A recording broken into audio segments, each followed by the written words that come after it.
All right, so here we go. So we got some brand new updates about Elden Ring Nightreign. I'm enjoying this one currently. Let me know how you guys are enjoying it. But yeah, we got a brand new patch coming up here, which should be huge also for you solo players. And From Software did reveal some very exciting news about Nightreign, and this bodes very well for future content. But we also need to talk about those Steam reviews because we're seeing a mixed reaction so far. So what in the world is going on here? Let's talk about it. So I say we start off with some very good news. Check this out. If you're wondering how well Elden Ring Nightreign is actually doing, here it is. It says darkness fell over Limveld and 2 million Nightfarers rose up against it. Thank you for your support. This is insane numbers already.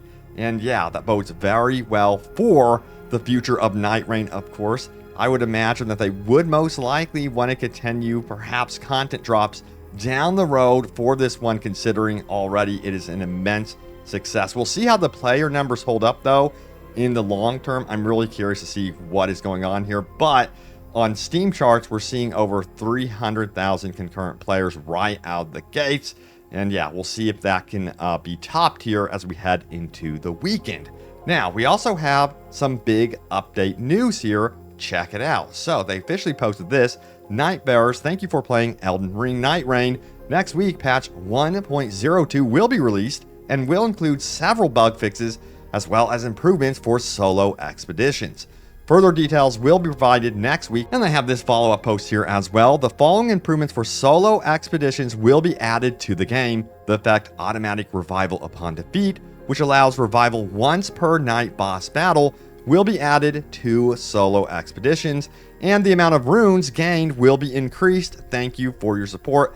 And let me tell you what, a lot of you guys were so excited by this news, and I'll keep you guys up to date as to exactly when that patch will drop. But yeah, one of the biggest complaints was the lack of support for solo players here. And yeah, it looks like the dev team is very understanding of that, and they're already taking those certain measures to kind of fix that issue where solo play is pretty much underwhelming. And a lot of you guys feel like it's impossible, but it is like an Elden Ring game. Some of you guys are also challenging yourself to defeat like the entire game through solo right now, pre-patch, for bragging rights. Let's see who could pull it off. But we also have some response here from the community. Check it out right here. To be honest, I'm just bummed that you don't get AI companions if you're playing solo. I wanted the experience of taking on enemies as a group, but I don't have friends. Sad face. And yeah, you know, the gameplay that you're seeing here, I've actually hopped into randoms, and I was kind of like surprised at how well it went. It was a lot of fun, and we also made it to day 3, which I was not expecting because I kept hearing that it's a terrible experience with randoms. Of course, this was literally my first game right here that you are seeing. So we'll see how it goes down the road as I kind of like experiment with the game as we keep going. But I think it goes without saying that yes, this game is so much better with an organized group of friends that communicate regularly and understand strategy with certain bosses. It's just going to help immensely. But it is really nice to know that From Software is understanding that a lot of you guys just want to be able to play solo. And let me know what you guys think of this one right here. Check it out. It says, I think we need way more changes, to be honest. This is off the top of my head after 8 hours of gameplay, 4 or 5 clears of Tricephalus Gladius on the NT only. Haven't cleared on launch because they decide to nerf rune gain, so getting the appropriate level is much harder. But let's take a look here. It says communication. We need a basic text chat system. Even preset commands like come here or go to my pin. Couldn't agree more. Now for difficulty, we could use a slight rune gain increase across the board, possibly only for minor enemies. Now we already know that that is going to be happening for solo play, but do you feel like there should be rune increases for cooperative play right now? Do you think that should be adjusted or not? But what about the map knowledge? So it says, as the game is tuned around knowing where to go, we need more agency regarding map knowledge in general to drive the urgency or understanding towards our teammates, like the ability to scout, look in first person, and allow us to first person aim at the camera and ping exactly what we're looking at without using the map. We should also have boss names on the map as well, and a huge reach here, but I think we need more bosses, enemy variation in general. I would have hoped at least a few enemies and 3 to 5 bosses per Souls entry. Maybe it changes up once you get past, and I think he left that blank because of spoiler reasons. But yeah, that was also one of the complaints that I've seen is boss variety and enemy variety, that it's very, very similar to, of course, what we experienced in Elden Ring.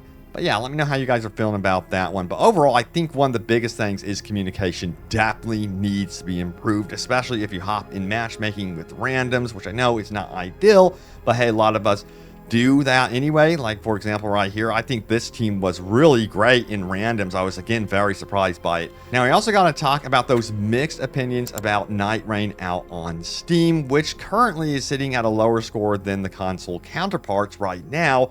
I believe it's currently at a 64% positive rating right now, which, yeah, is pretty low for an Elden Ring game, no doubt, but this is one of the more divisive games, one of the games where From Software really took a chance here and went all in basically on the multiplayer component of the game and made it more fast-paced. But let's go over some of these reviews. We're going to start out with the recommended reviews, see what was said there, because there's still some really good critical feedback there. But we're also going to dive into those not recommended reviews as well and see what is going on there. Now, let's start out with this one right here. Recommended. This one comes from Aku, who says this: if the idea of Risk of Rain, but it's Elden Ring, strikes you as an absolutely deranged concept from a FromSoft spin-off title, then you'd be right, because it absolutely is. But honestly, it works, and it works really, really well. I don't really understand why people are acting like they're disappointed this isn't the next Shadow of Erdtree. So many of the negative reviews early on are just, wow, game is what Dev said it would be instead of what I wanted it to be, which is useless as feedback. FromSoft is allowed to try other things and experiment. They are not your Dark Souls slaves, where they only are allowed to make one game forever. Now, Nightreign has a few issues. Duo queuing for a match made third is broken. Performance is a bit ass at times. The game renders at fully usable ultra wide, but arbitrarily puts black bars on the sides, and then EA sees you out of removing them with .ini edits, and the progression of the game is really stale until you've seen everything, at which point your runs will start randomizing properly. But as a core concept, it's incredibly fun. So yeah, my big question is, how's it running for you guys? Yeah, you know, performance is interesting for me when there's more enemies on screen and particle effects. I do see that dip, and I definitely do feel that. I'm on the PC, by the way, but I do expect future patches to address that. But overall, it's pretty stable. I did have a disconnect, and interestingly, I went to the main menu and tried to reconnect to the lobby that I was in, to the match I was in. It put me right back where I was, which was great, you know.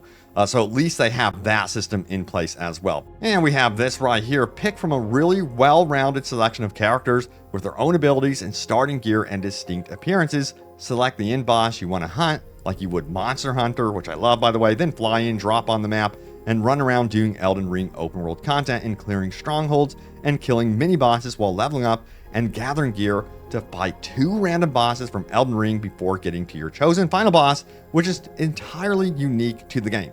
I gotta say, one thing that I love, the concept that really draws me into the game, is the idea that it centers around nighttime, that this boss is going to be happening, you know, day 1 nighttime, and then at day 2 you're going to experience the same thing. I love that sort of thing. I think it's just badass. But reading on here, it says this: it's fast-paced, fun, feels like they took the jolly cooperation feeling of the old Sun Bros Covenants and bottled it into its own spin-off game. Like I said above, Risk of Rain, but it's Elden Ring. That sounds fun to you. You'll love this. If you are just here because you want the next Shadow of Erdtree, then do not bother. This game is not for you, and it was never made for you in mind. This is a spin-off game, for sure. This is not like a sequel. This isn't Elden Ring 2. This isn't even like a big expansion. And it is priced at that $40 price point. And I did previously said to you guys that you would see this rise of the $40 game. And I really think that we're seeing that more and more to kind of contend with this ridiculous $80 overpriced variant that we're getting now with a lot of the games going forward. Even, you know, we'll see if GTA 6 ends up being like $100 But yeah, it's nice to see that we are seeing these games priced at $40 as an option. But let's talk about those not recommended reviews and see what's going on there, shall we? So we have this one from Kel who says this: let me preface, the game is great, the new bosses are fantastic, and if you're a die-hard Souls fan, of course it's worth the buy. The new music is beautiful, and I adore all the new characters. There's a lot of good here with great foundations, but there's more work to be done for the average player, so why the not recommended? Let's see what he has to say. And he has 10 hours on record. So he says, no new weaponry, very little new content. Nightreign is an asset flip of Elden Ring, which was expected, and FromSoft didn't try to hide that. However, you would expect at least some new gear and enemies. So far, there is not a single new weapon art, spell, or anything else beyond some of the minorly different starter items for characters. There isn't even the new weapons or enemies from Elden Ring DLC. Maybe, you know, they're gonna withhold those and then add those in later. That's my assumption of that one. And I think that they have to consider that a lot of these enemies, bosses, even though they are asset flips, the AI has to be completely redesigned around 3-player co-op. That's the big deal. So I think that is what is going on here. So let's keep going here, shall we? So check it out. Extremely poor communication tools. Most PvE group games like this have pinging, voice lines, etc. to facilitate communicating with randoms. Elden Ring has almost nothing. You can put a marker down on the map, and that's about the limitation of your communication. Even something as minor as seeing your party members in the hub is missing. I think that universally we all agree this absolutely needs to be updated and adjusted in the future. Crossing my fingers that they do this down the road. Again, if any news comes out about that, I'll keep you guys in the know. Now, we also have overly strong encouragement for group play. You can queue solo or with 3 randoms. However, the game is pretty difficult and balanced towards 3 players, especially Night Lords. There is no 2-player queuing, though they've said it'll be implemented at some point. So, hey, at least there's that news right there. But yeah, you know, again, with my personal experience with disconnects, they do happen. They're a pain in the butt, but I've been able to get right back where I left off. You're still in a downed state, but at least you can get back into the action. But yeah, hopefully that they can stabilize that in the future. Now, next up, we have limited sense, of progression. There's no real progression without beating Night Lord bosses. Initially, you have access to very little until your first kill. Night Lords are pretty difficult to kill, so if you're a new player and not able to reliably down them, or even if you're struggling as a veteran, you're going to be spinning your wheels without feeling any sense of progression for a while. To compare to Helldivers, you always at least gain levels to show time played and currency to spend on minor upgrades, even if you fail. Nightreign does not have anything equivalent. Well, this is not Helldivers. There is a shop that lets you spend some currency for minor upgrades, but it's easy to buy it up, and the upgrades you can get are pretty minor, at least until you kill Night Lord bosses. By the way, do not neglect this or you will regret it. All progression is tied to downing Night Lord bosses. I think that's really what it is about. You know, even like Elden Ring, a lot of the core of the game is really about tackling those bosses. Not the entire experience, don't get me wrong, but certainly it is going to be about being able to beat the bosses. That's like the ultimate goal here. Limited customization for runs. Runs are pretty repetitive right off the bat, 99.9% recycled Elden Ring gear and enemies, but I had expected you to be able to select different starting weapons, spells, and or abilities to give runs more variation as a form of progression. Maybe try out a great hammer or crossbow on the archer, etc. At the time of writing, there's only minor changes you can make with relics. Start with this buff or that consumable, and that's about it. I expect some options to swap out character skills or starting weapons. You know, again, my take with this is a multiplayer game, and I foresee them updating it in the future, perhaps with new abilities, new DLC, that sort of thing, and they're probably saving some things down the road, and this is how they're going to start. Again, the $40 price point is telling. Now, we have paid characters. The language of the Deluxe Edition implies future characters with B-Cash, as they are only real variations to runs in the game. This is gating replayability and content behind money.